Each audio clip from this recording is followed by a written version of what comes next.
Yep. So I'm Ian. I run Scorpio Promotions, which is a sort of event management and a tour management company. I've basically done everything in music other than make music myself. I've been working in music like 13, 14 years now. God, that makes me feel old. Um, yeah, and I'm sort of new to the whole like accessibility thing. I have some mental health conditions and also a back condition. So the back condition was only diagnosed like 2 years ago. So I'm still feeling my way through the other side of things. Mm. Yeah, That's that's me. exciting. No, thank you. That's a really good introduction. So the first question I kind of want to ask, and I had this set up for everybody when I interview them, is what was your first experience of discrimination? And it could be for you, it could be for someone else, anything you feel comfortable with answering. Yeah, I mean, I'm quite happy to say that I haven't experienced too much of that. I think, especially given that I've only been in the access community the last like 2 years, Mhm. um, I've heard things have got a lot better. And obviously, you see on the media that mental health and things like that is a big there's a big push to try and help those people now. Mm. I've experienced some like racism towards my friends and stuff. Obviously, that's discrimination in a different way. I did experience a slight incident at Download Festival this year. Okay. Quite a lot of my answers are also talking about Download because it was my first big access like experience.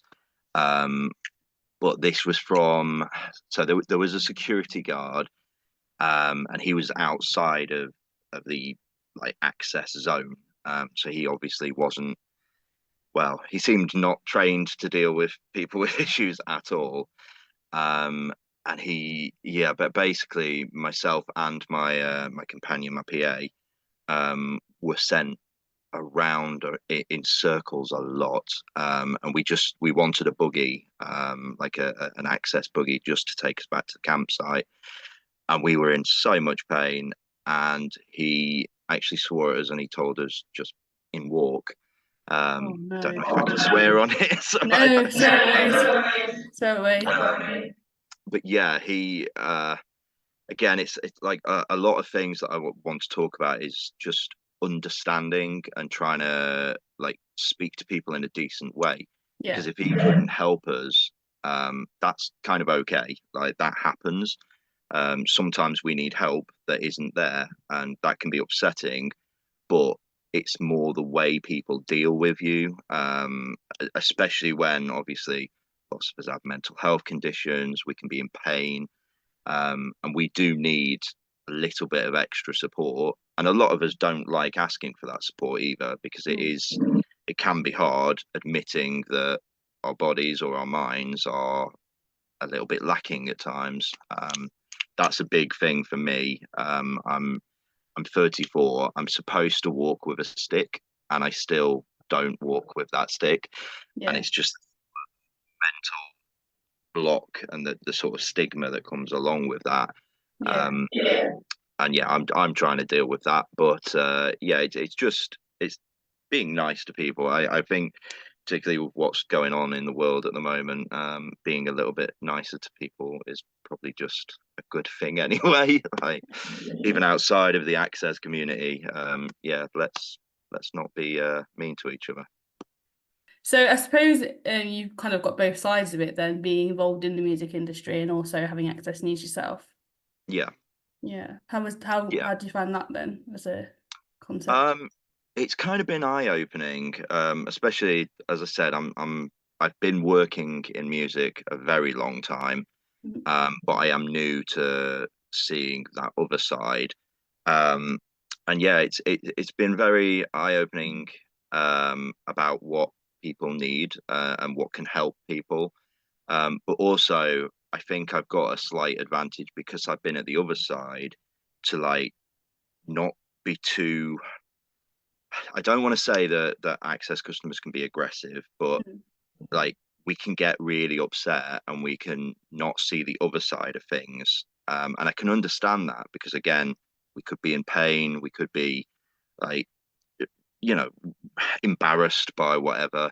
But we also have to see the other side. So I run very small music events, and if to take an easy example, a companion ticket, which is to explain to anyone that doesn't know what that is, different people call it a different thing. It can be a carer's ticket, it can be a companion ticket, it can be a PA ticket, but it's basically a free ticket for people that need someone there, either for mental health support or actual physical support.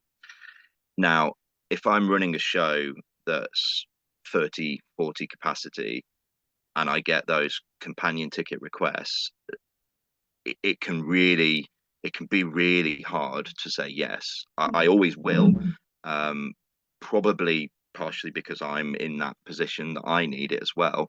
But our profit margins are so tight that like 2 free tickets would mean that we lose money. So, we have to just be understanding. And again, with like massive festivals, when they have a certain capacity, if that like goes, Glastonbury for an example, access always sells out there, and people can be really upset. And I understand the pain and I understand the upset, but there is a limited number.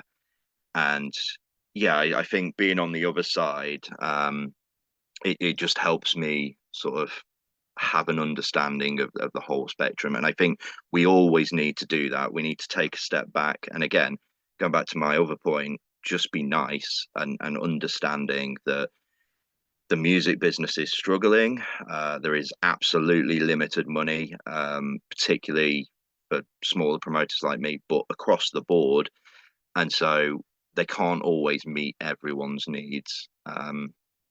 Yeah. Yeah. And do you think there's a balance to be struck between meeting people's needs then and sort of making sure the music industry thrives? Absolutely, yeah.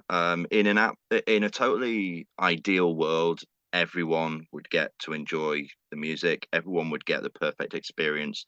We'd have huge access platforms at Download, at Leeds, at Glastonbury. But in the real world, we don't want companies going bankrupt. So to take sort of small and mid-tier festivals as an example, things like Bearded Theory, I know that their access area is quite limited, and that is just because of money. They really do try. There's another festival, I can't quite remember the name. I think it's Thornbridge Festival, or it's got a name like that. And I spoke to them personally to try and get an access ticket, and they actually originally didn't know what that was. But they reached out to me and they actually wanted me to go on board as a sort of access consultant and to try and help them get better. And again, the money side of that was really tricky because by putting all these extra things in, you'll get it. And I sort of feel dirty talking about the money side of things because really we just want to be happy and we want to allow everyone to enjoy the festival. But in the real world, we also need the festival to survive. We need the bands to get paid. We need, it to carry on year. So we can't always do that. But there's absolute balance because equally it can't all be about the money. Sometimes we have to put these things in place to try and help people. And that's sort of what I hope the access community is wanting. They're wanting equality. And that doesn't mean not getting special treatment because sadly a lot of us do need that special treatment, but it just needs special treatment to get us to the point where we can go to these festivals. Whereas that can be platforms for people that are maybe in a wheelchair and need to be elevated because they can't stand up. It can be sensory areas for people with autism and that just need some time and space away. Ramps and things like that, again, at festivals for people in wheelchairs. or yeah, companion tickets for people that cannot go to a festival on their own. They need that to just be able to, I don't want to say a normal person, but enjoy a festival like a non-access customer. Hmm. Yeah, definitely. I think you're right on the money there, to be honest, about wanting equality. It's not about wanting that special treatment, although as you say, some people do need that preferential treatment. Well, preferential being a different term to equal treatment, isn't it? Like Yeah, preferential treatment, it implies that it's better one better than the other, but I think having that sort of level playing field, that's what yeah, people are after, really, aren't they? yeah, exactly. It's just to give them the ability to enjoy the festival as a non-access customer would. Um, as an example, people with electric wheelchairs at a festival, they will need to charge that wheelchair. That's not just asking for like somewhere to charge your mobile or something. It's asking for something that is absolutely necessary for them to get about. At Download, there were people with sleep apnea machines and things like that. They need that, whereas a non-access customer doesn't need that, so they can just enjoy the festival. And it's just about sort of balancing up to everyone having a good time. So one of my aims with this podcast is to talk about accessibility across the board. So beginning at grassroots music venues that are small and obviously have limited funds, all the way up to big festivals and big arena shows. And sometimes I feel as if, although there are massive gaps in grassroots music venues, a lot of which can be explained due to the money and due to that factor, I still think a lot of the bigger venues have a lot of catching up to do as well. But what excuses do they have for not putting in accommodations? Yeah, yeah, I can see that. And I think one big reason is a lot of the people like myself at the grassroots level, we're still doing it not as a job, but we're doing it because it's our passion. And that also means that when someone comes to us, say in a wheelchair and they're needing that extra help, we we see the money side of things less. There's less people to ask permission and things like that. So I get there's less red tape and things like that, but also I don't want to say we care more, but we care more. I suppose the scene, if you do you mind explaining a little bit about sort of the scene of music that you kind of promote for? Yeah, yeah. I mean, as I say, I've done basically everything, but more recently I've been doing tour managing. So I'll take musicians over to Europe, mainly from the UK, and I'll take them all around Europe. So Germany, Belgium. We do a lot of work in Germany and Belgium, but Luxembourg, France occasionally. I was supposed to do America next month. Sadly, there's been a change of circumstance there, but ironically because of the mental health of the musician. Um, but yeah, so I don't have a lot of input into the shows individually, mainly because we're freelance, so we go where they want us. Um, but I do have, as I've just said, I have to deal with the mental health and the well-being of the musician. And very strangely, so I actually have a stat. 77% of people working in the creative industry have a diagnosed mental, don't know if we should say illness or I think illness condition. is the right term to use, Yeah, yeah. Yeah. yeah. So I do have to deal with that a lot. The main musician I'm working with at the moment, he has. I don't want to go too much into his details because that's his Sure. story. But yeah, he's very open about having ADHD and a lot of mood issues. Um, I have to make sure he's okay every day. But yeah, I think so that's what I do basically. You're gonna have to do a lot of editing there, aren't you? No, no, don't, it's fine. It's fine. It's fine. Um, so poor mental health in music then obviously 77% is a wild statistic. I Yeah, knew it was high, I didn't realise it was that high. So thank you for educating me on that. it's okay. Yeah, that's a lot. It's Music Minds Matter did that stat, so thank you to Mm. them. I'll have to reach out to them actually. That sounds like an interesting organisation to reach out to. Yeah, I've spoke to them a few times, sadly about my mental ill health. And they are, yeah, they're very helpful guys, and they have a lot of good information. I did some fundraising for them last year and this year actually. Mm. I don't even know what year it is. It's it's been a strange like 6 years. Yeah. That's fair. So mental health is obviously can be quite disabling. What would access look like? And obviously, I know it's individual to the person, but what would good access look like for mental health issues? Oh, how long have you got? That's a big question. Um, so this is the problem, and I know one of your written questions was about improving access and why it's maybe lacking in the music industry.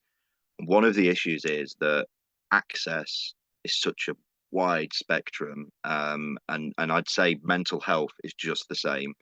So I know I've got friends with autism that occasionally will just need to sort of drop out and have like a sensory zone. Um, I'd never actually heard of that until about a year ago. Download actually had one this year. It wasn't in a very quiet space, so I'm not sure how well thought out it was, but they're trying. But yeah, maybe sensory spaces, having someone actually that we can go and talk to. So that's one of the biggest things for me. When I'm at a festival, I'm actually in a great mood, so that doesn't particularly affect me. But yeah, I would presume that some people maybe aren't like that. And I actually know, again, I won't say the name, but someone that was camped near to us this year and last year at Download, he had some pretty big issues with the people he was camped with and had sort of a mini breakdown. And giving him a space to go and talk to people. I'm not saying that they have to be particularly trained, but just someone there to talk to and making it very clear that that's why they're there. So not just staff helpers or like the dog crew that are at Download, but actually making it so they know that they can reach out if they have a problem. I think that would actually be a really good move. One thing I'll say about Download as well, they have so obviously they had the platforms near the staging and stuff. That was great. They had the sensory zone, which was in the sort of market area, but in the village, they didn't have anywhere um, sort of fenced off or barriered off near the smaller stages. So like the doghouse, where they had proper big musicians play. Bowling for Soup played there, and they didn't have anywhere like a platform or that someone with an access need could just go and not be in the masses of crowd, which for Bowling for Soup was very overwhelming. I'm okay with that, but I know that some people won't be. And I did raise this at a meeting at last year's Download, and they did say it was a good idea. And all it would take is one security guard and a barrier. Um, so, and again, I think that would work across the board for other festivals. If they have extra entertainment, then putting that on, just having an area for people to go would do so much. The girl that I went with this year, she went into the village for the first ever time. She'd been to Download a lot, but I took her to the village because they'd put buses on this time, which they hadn't done the year before. So we got the bus down, and she loved it. Like she was saying it made Download so much better for her because instead of just going back to the tent and sleeping, she could go and she could listen to the music. And I think, yeah, just not overlooking that access customers maybe want to go and not just go to sleep at 11 o'clock. They might want to party. Yeah. And I think that's a big issue in sort of any kind of nightlife not just live music, but like nightlife in general. Disabled people are often left out of the conversation, I think, Yeah. in those spaces. Particularly, well, people with all disabilities, to be fair, but particularly people with learning disabilities and people who are wheelchair users. Yeah.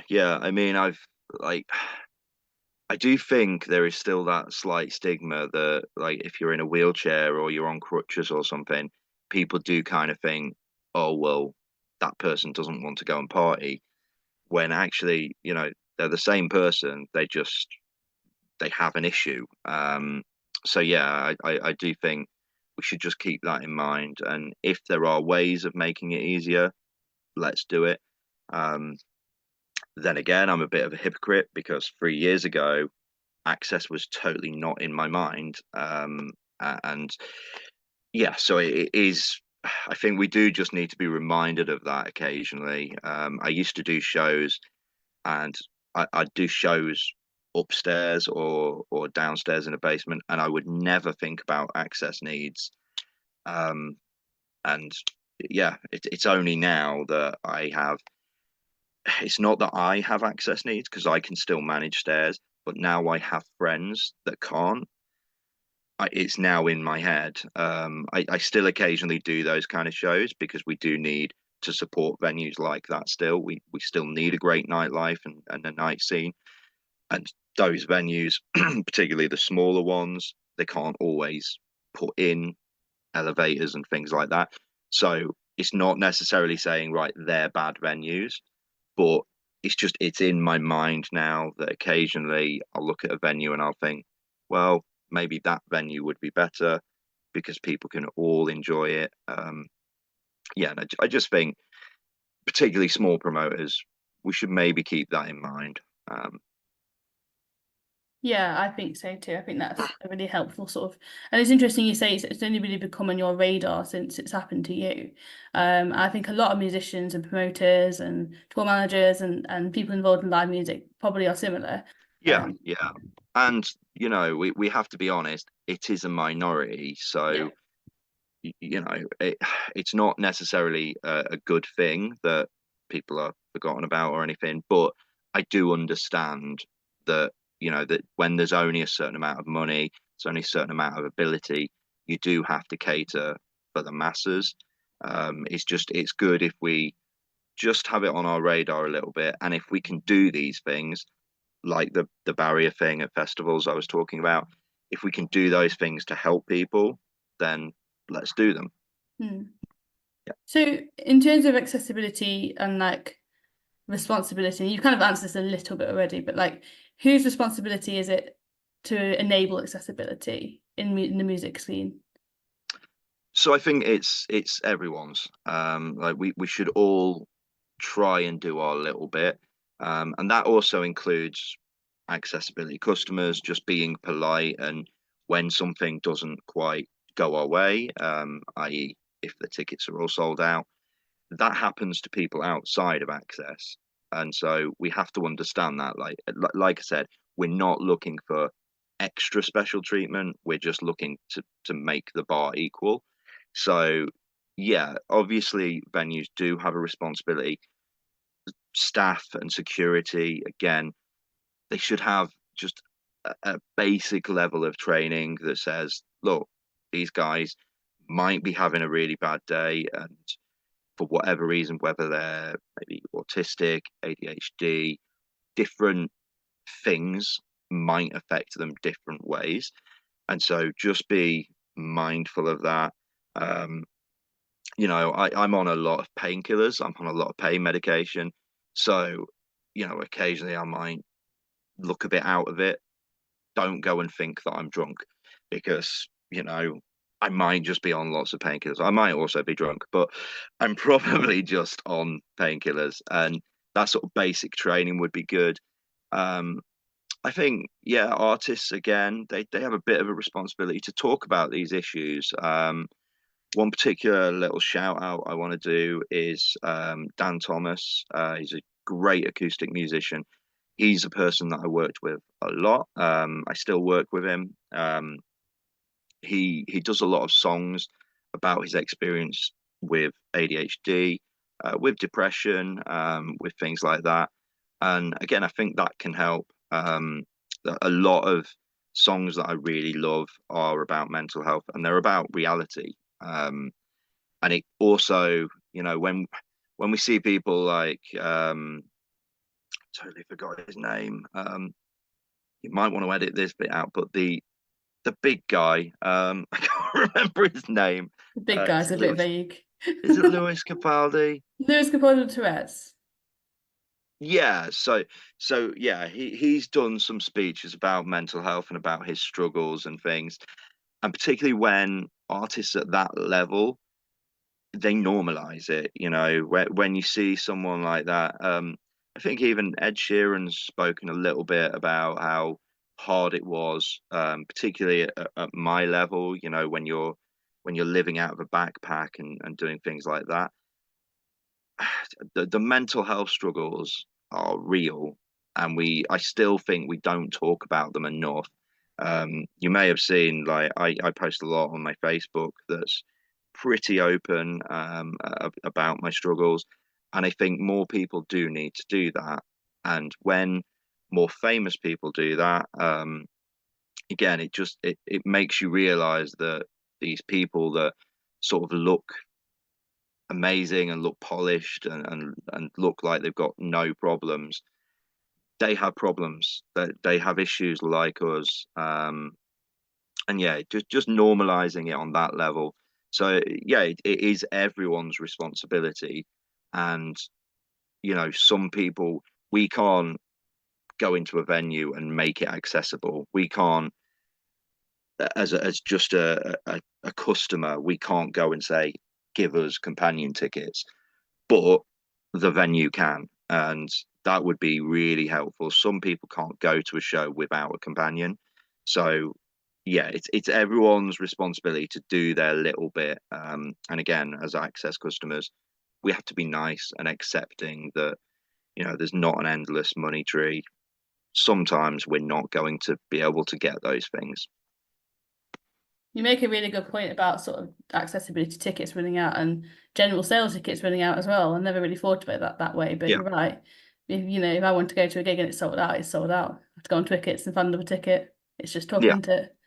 exactly. And yeah, it has to be the same for us. Like I said, we want to be equal. That does mean we get extra things like the viewing platform and things like that, but we only want to be equal. So we have to accept that sometimes, you know, the access platform is going to be full at big festivals and big events. That's going to happen. So yeah, everyone just needs to be understanding and try their best to help the situation as a whole.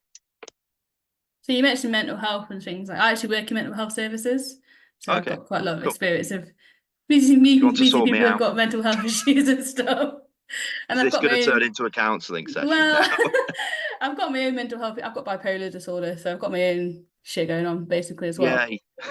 So it's a nice. I've seen both sides of it in that field definitely. So it's interesting. What you mentioned, sort of like songs about mental health. What kind of songs do you like that are about mental health? Like name some. Um, a bit of a note here, so totally just going to pretend that I'm not reading this off a sheet. Um, but yeah, so the only reason I've actually written it down is I saw them 2 weeks ago. So there's a band called Slackrr, um, and it's SLACKRR. I've worked with them quite a lot. They played for me, I think, about 2 years ago. But they've been around the scene a very long time. They've got a song called "Holding On." Um, Now I had I'm going to call it a mental health slip, around about 3 4 weeks ago. I was in a very dark place, and I had a job to do, so I did what many people in the music industry did.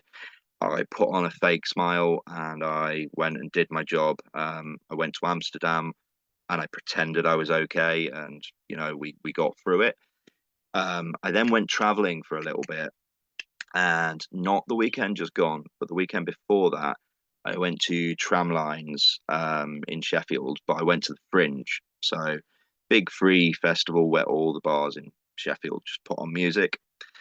And I saw Slackrr, and they did a great speech before this song, "Holding On." And it's just as the name would suggest, it's about not giving up. Um, and that really hit me. I don't know if it was because I'd had the experience I had just 2 weeks before, but it's a great song. And it's not like a melancholy. It's not a ballad. They're a pop punk band. It's got aggression. It's got anger in it. And yeah, go and check that song out. Again, Dan Thomas. Um, he's got so many amazing songs. I'll say, yeah, yeah, just he's got so many amazing songs. I've had a sneak listen of his upcoming album.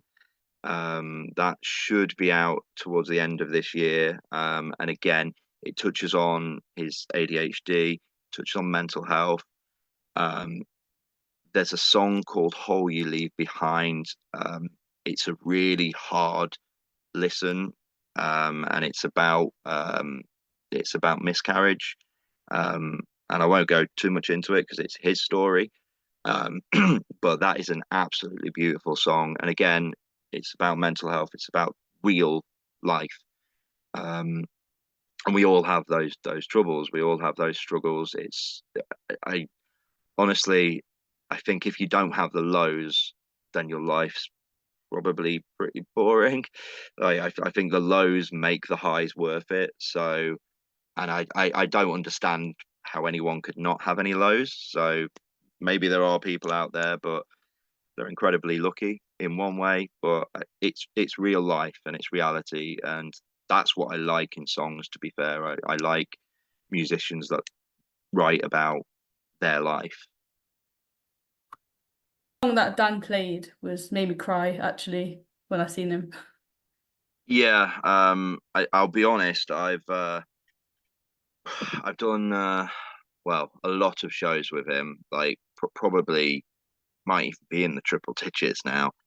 And normally when that song's played, yeah, I've seen whole rooms crying. So yeah, it's a tough song, but it's reality, and yeah, and so on the point you made quite a while ago, when big musicians talk about that, no offense to Dan, but when huge musicians do that kind of thing, it normalizes upset, depression, and yeah, that can really help the community. I will give another brief shout out. So there's a musician called Fraser Morgan, and he's got a song called "Call Me Mate," and that's a beautiful song.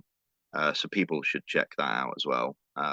Yeah, Amazing. I think it's always good to hear people's songs and what songs are helpful to them, because I do believe that music is quite a powerful tool for people's mental well-being and health and just in general, to be honest.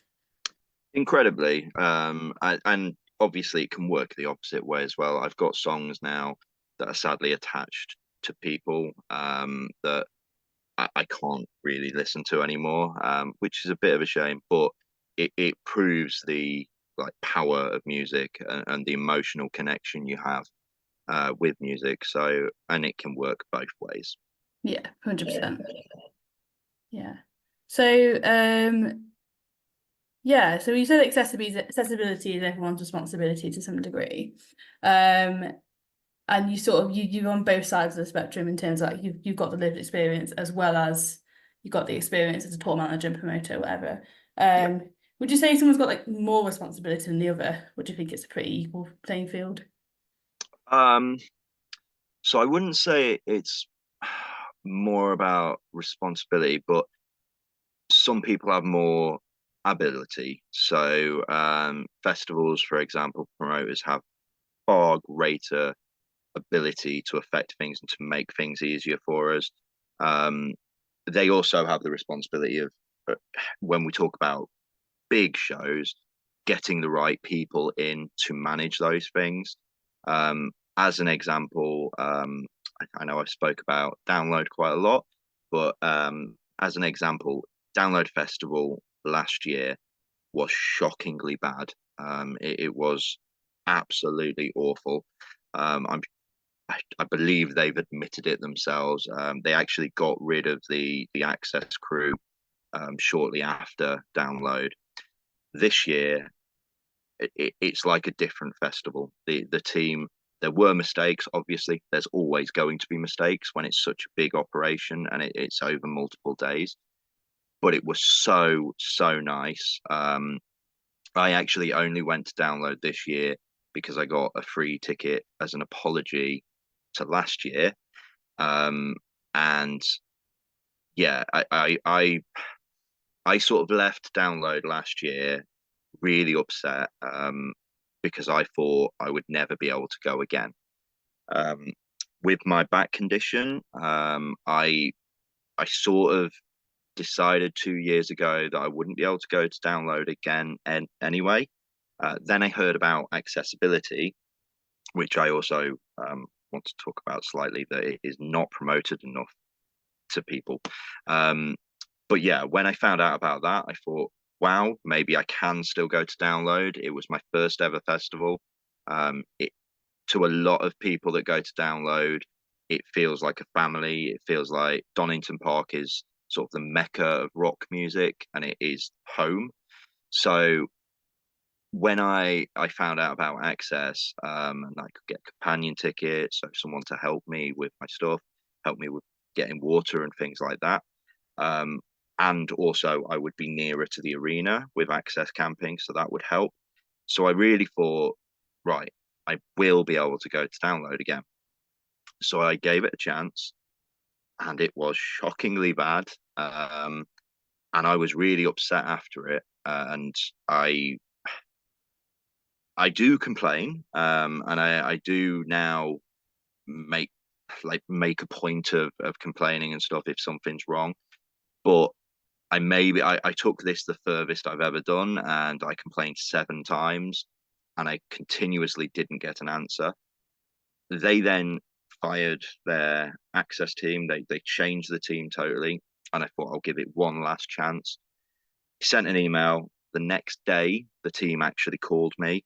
They were really helpful, really responsive, and the guy spoke to me on the phone for an hour, and it made me feel like things had totally changed.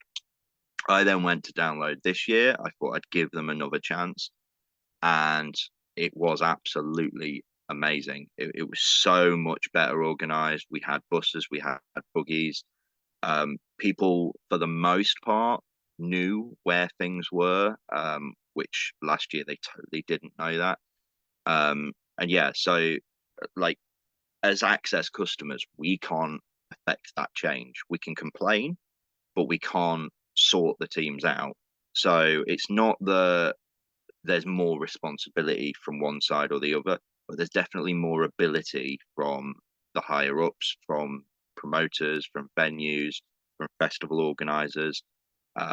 Yeah, they have more power to make change. So I guess you could call that responsibility, but really it's just they have the ability. So you mentioned as well, so I'm really glad you had a good time at Download this time, first and foremost. But you mentioned about sort of being able to find accessibility and sort of being able to, because I suppose nowadays, like you've got like the access card and you've got different schemes, and then some places want you to their PIP letter, and some places don't want any evidence at all, and it gets very confusing, I think, for people to sort of access a lot of these schemes and services. So what are your thoughts on that? Yeah, so I was I guess you would, I mean, you would say that I've had the back condition and the mental health problems for a very long time, but I would say I was disabled. So I got PIP from around 3 years ago, kind of the mid to end of the pandemic, mainly because I was in the country long enough to get help and to get x-rays and CT scans and things like that. But for a whole year, I had no idea what companion tickets were, what PA passes were, and things like that. I obviously knew that festivals they had platforms occasionally and stuff like that, but I had no idea that you can get free tickets and things like that. And it boggles my mind that that information is not just freely available. And I know it's disjointed. You do have the Nimbus access card. You have things like the NEC card, which is for cinemas. Then you have so as an example, because I only found this out around 6 months ago myself, National Express, if you book a ticket, you can ask them for a companion ticket. So I had no idea that was a thing. Now I can travel very long distances because I can get a friend to come along. I can get help with my bag and things like that, and a bit of mental health support. Um, the change that could be for people that don't know about it, because I have spoken to other people with disability issues, and they had no idea. They knew about the disabled card that they do, which offers a discount, but they didn't know you could also get a companion pass. In the same vein, I didn't really until recently know that cinemas also offer this. So they have I think it's called the NEC card. It is a bit of a shame that all these companies have different cards and you have to pay for them, so it can be a bit draining. But actually, I will give a little shout out to Odeon, because last week I went to see Deadpool versus Wolverine. Won't say any spoilers, but I found out about the NEC card, or whatever the card is called. But I found out about it the day before I wanted to go to the cinema, so obviously I wouldn't get it in time. So I messaged them. They were incredibly helpful. They said I didn't even need to get the card, and they just sorted me the extra pass out. Didn't even ask for my PIP documents or anything, actually. Not that I'm promoting this, because then people might do it without actually having the documents. But again, that was sort of their staff member going a little bit beyond what they had to do, and it got me a night out. And it improved my mental health, and yeah, and it improved my faith in humanity a little bit, because that staff member by rights totally didn't have to help me, but he did. So credit to them, because they were the second cinema I approached, and the first one would not help me, but I won't name them.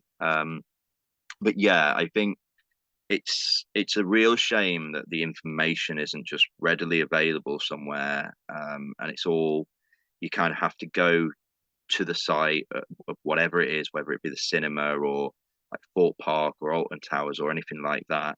You have to go to their access area, and then maybe you have to email someone. I had a real issue getting tickets to Frank Turner's show 3000.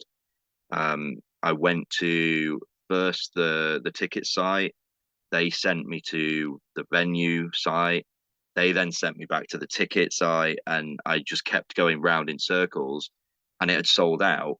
So I didn't think I could get any ticket. And then someone at the actual Ali Pali, Alexandra Palace venue helped me. And again, that's someone going a bit above and beyond what they needed to do. Totally wasn't my fault. I had been running round for a month trying to get an answer, but they really helped. But the system could be a lot easier. Like it could just be simple, or everyone could adopt the Nimbus access card. As I know, Download now just use the Nimbus card. If everyone used that, it would be so much easier. But I know it's hard to get sort of agreement across the board of everyone. I have so many things to say off the back of that. I'm going You to can talk for a bit. I'm going to Frank Turner's Ali Pali show as well. Oh, cool. I'm excited. Yeah, I'll see you there. So I need to contact Ali Pali about my own access needs, actually. And I've been meaning to do so, and I haven't got around to it. And maybe I should do that. It sounds like they're quite helpful. My access needs aren't particularly intense or anything like that, but Yeah. I think it promises me a little bit to go and ask them. So hooray.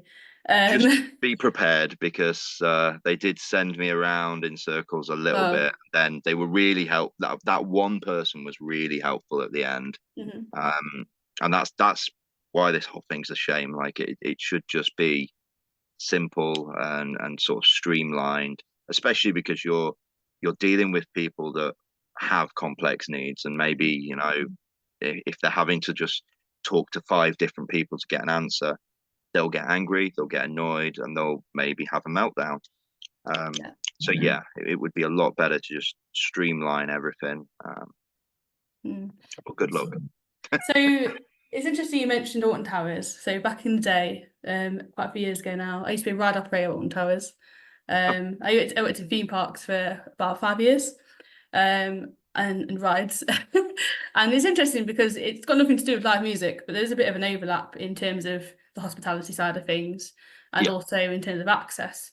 And something I do remember really vividly when I mean, it's changed a bit now since I worked there, but the ride access pass system used to be very convoluted and difficult to understand for a lot of people. And enacting it as well as a ride operator was really challenging at times because a lot of the rules I didn't agree with, but had to follow for insurance purposes. Yeah. But I seem to remember when I worked there, a lot of people were so hung up on disabled people queue jumping, disabled people are skipping queues, they're doing this, they're taking my space, blah, blah, blah, blah, all of which is just bullshit in my opinion. But people were very obsessed with the idea that disabled people were somehow wronging them. And I wonder whether there's an element of that. That's why it's so gate kept, like a lot of these access services. Yeah, I mean that is possible. And I mean I do get the annoyance of the other side. If you've been queuing for an hour and, you know, someone who's disabled just gets let straight on, but it's not their fault, and it is their needs. Like me, for an example, I cannot stand in a queue for an hour. If I did, like, I mean, I would go home crying. It's not physically possible. I totally understand the annoyance though, because I think, I mean, I'm a really nice guy, so I wouldn't say anything, but I would probably silently get a little bit annoyed if people are just walking on and you've been stood there an hour. It doesn't change the fact that that is the way it needs to be, because otherwise those people cannot enjoy it. But yeah, that's an interesting point. I've never thought about whether that's why they're maybe a little bit, I'm not going to say secretive about it, but it is, and of course it does lose the company money that they can make. Like if you're theatres, for an example, I've been to see the show that goes wrong, the play that goes wrong in London. Amazing, shout out to them, by the way. But I understood that, like, they gave me the concession price, which was very cheap, and then they also gave me an extra pass. And because of one of my slight access needs, they basically gave me the third row. So really, really good seats that should have cost me, like, for both of them, like 170, 180 pounds. It actually cost me like 40 pounds. So I do understand there is a massive drop in money for them as well. So maybe that's why, sadly, in this country, we do now have a growing accessibility community. We have growing mental health problems. There are, I don't know the exact numbers, but there are a mind-boggling amount of people that are really struggling with their mental health. So maybe they're not wanting the wider public to just always know about this for money reasons as well.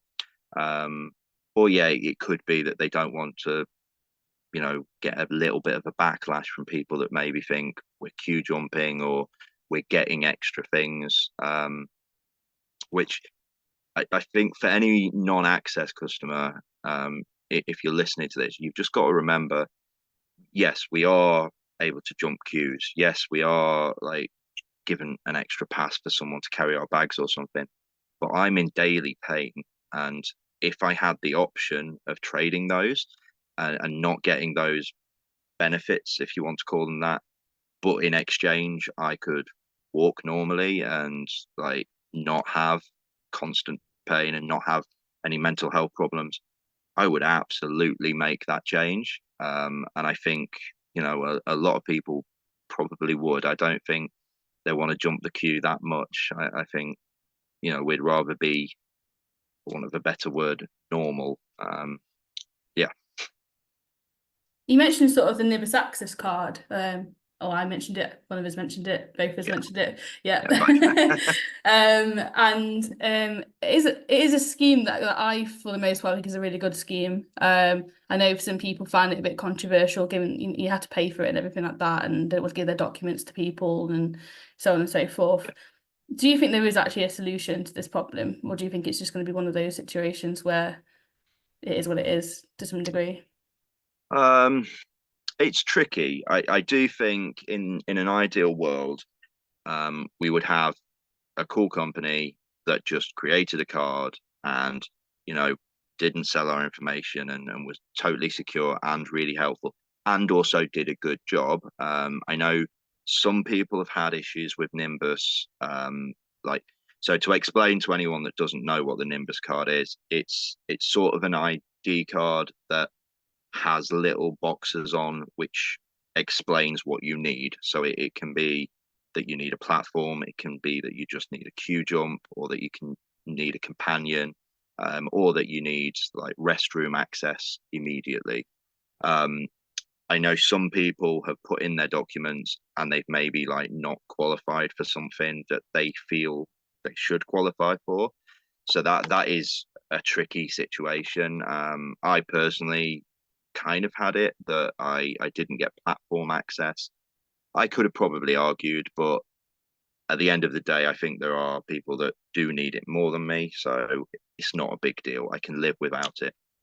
Um, yeah, so if they ironed out those slight problems, and everyone was sort of happy with it, it would be so much better for then every company to just work with them, cinemas and festivals and gigs and stuff, because you just have to give them your like Nimbus ID number, and then that's it, and it's sort of all sorted.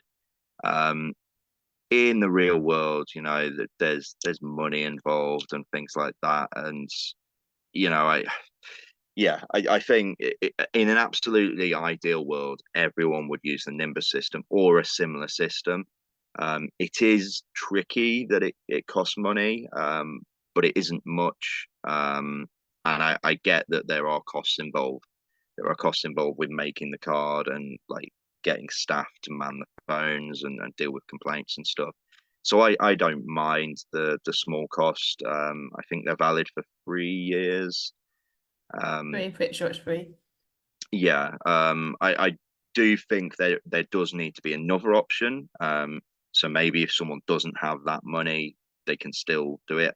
Download did that. So Download had you could use the Nimbus, or you could get a free 1 year like one pass card. So yeah, as long as we are protecting the people that have absolutely no money, by having another method that's maybe more complicated but is free, but it would make things a lot easier for me, and other people that can pay like 5, 10, 15 pounds and just have it sorted. It would be great. Whether it will happen, I'm not sure, but I'll tell venues now, sign up with Nimbus. Yeah, that they are, from what I've experienced, they're pretty cool. So there's a lot of research about the cost of living for disabled people, and being a disabled person costs around £900 a month extra, which is sort of why Yeah, PIP exists and DLA yeah. exists, is to compensate that gap. Do you think, with that information in mind, maybe disabled people are somehow like priced out of a lot of music venues and music gigs? Yes. However, I also think that the vast majority of people are sort of also being priced out at the moment. I think gig tickets have got absolutely ridiculous. I would always say just go down to your local gig. Don't go and pay £200-300 for an arena where you're not even going to be able to see anything. I know that access needs are normally better met at bigger shows, which is a shame. Um, but yeah, I do think it's tricky. It's good that we have Pip, and obviously some people are still on DLA. So thank you for not voting Tory. Just wanted to get my little politics in there. You may want to cut that out. I don't care. But yeah, so I'll keep it in. okay, cool. Yeah, that's fine. People know my politics. Yeah, I will. So I will just say, I know this isn't directly relating to your question, but I've had some people criticize. So I use my pit occasionally to go. I'm meant to be at Edinburgh Festival right now, the Fringe. I used my pip to buy some tickets for that. Sadly, I got injured, so I've not been able to make it up there. Real shame. But I also used it to get to Tramlines, the Fringe Festival. And some people criticize me for that and say, well, Pip's for living, like you should be buying food and things that you absolutely need. Now, first of all, Pip it is supposed to be to help your issues relating to your disability. And part of that for me is my mental health. I am currently living in a tiny little village. I'm incredibly isolated and lonely, and my mental health absolutely sinks when I'm here. And I can go 3, 4, 5 weeks without talking to anyone. So I need those breaks. I need that time away where I'll go to Sheffield or I'll go to Nottingham, I'll go to Edinburgh, and I'll go to some shows.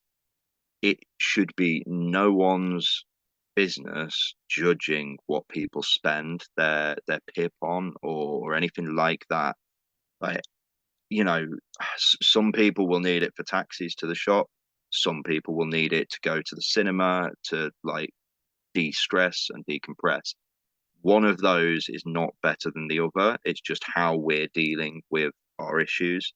And, no one's in my head, no one's in your head. It should be, it just, let's just not judge people on what they're spending money on, as long as it's not hurting anyone. Yeah. So that wasn't really directly with your question, but I wanted to get that off my chest because I've had a few people criticize that, and it's, yeah.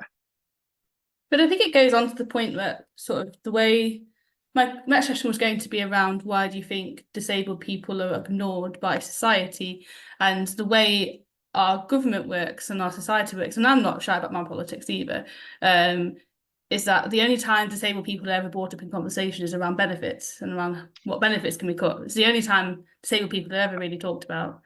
And why do you think that is?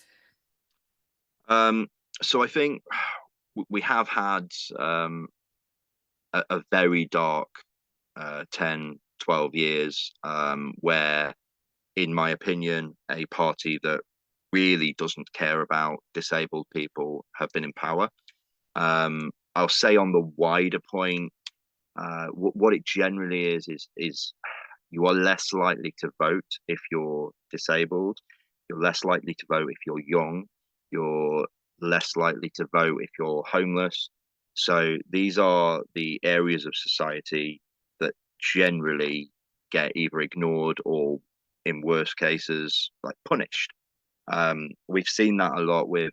I don't like this whole culture war. I don't like when people are like, oh, well, he's getting more money than me, so that's bad. But just to sort of generally show the point, we have the triple lock on pensions. We have pensioners for the most part protected. Now, I know that that's not always the case, and I know there are poor pensioners. So I'm not attacking the pensioners. I'm just saying this is why this is protected. It's because pensioners vote. So disabled people, really, if we want to enact change, if we want better rights, we need to vote. We need to go out there.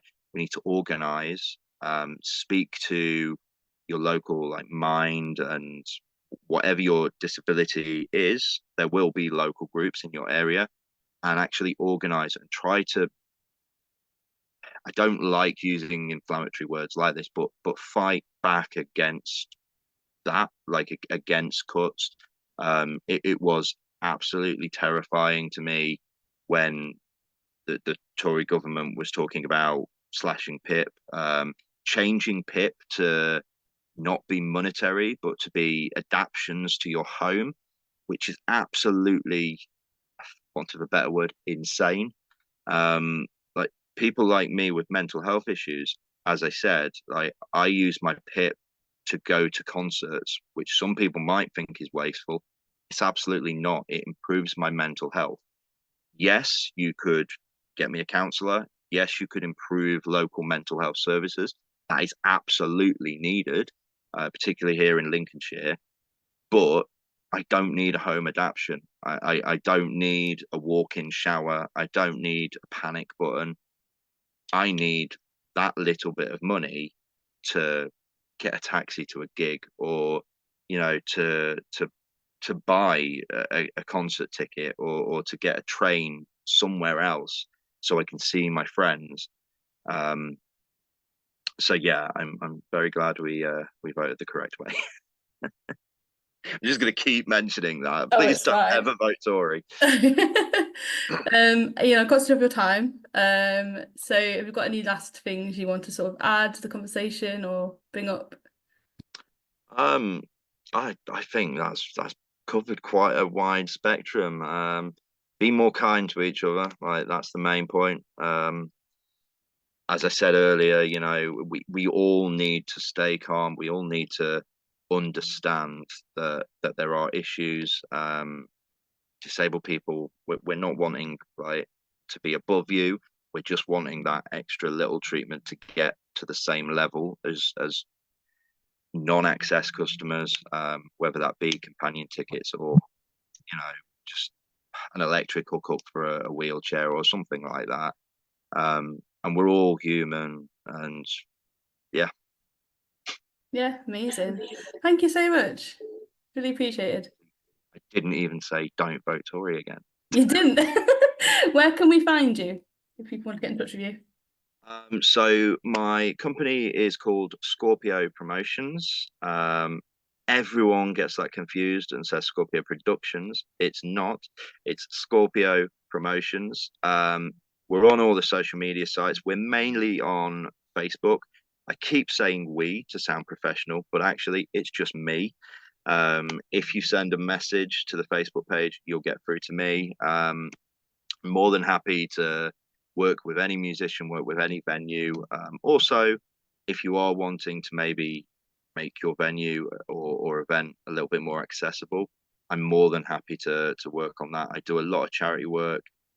Actually, all my work is for charity at the moment. I'm going to Ukraine in October, but none of that is related to accessibility needs. So yeah,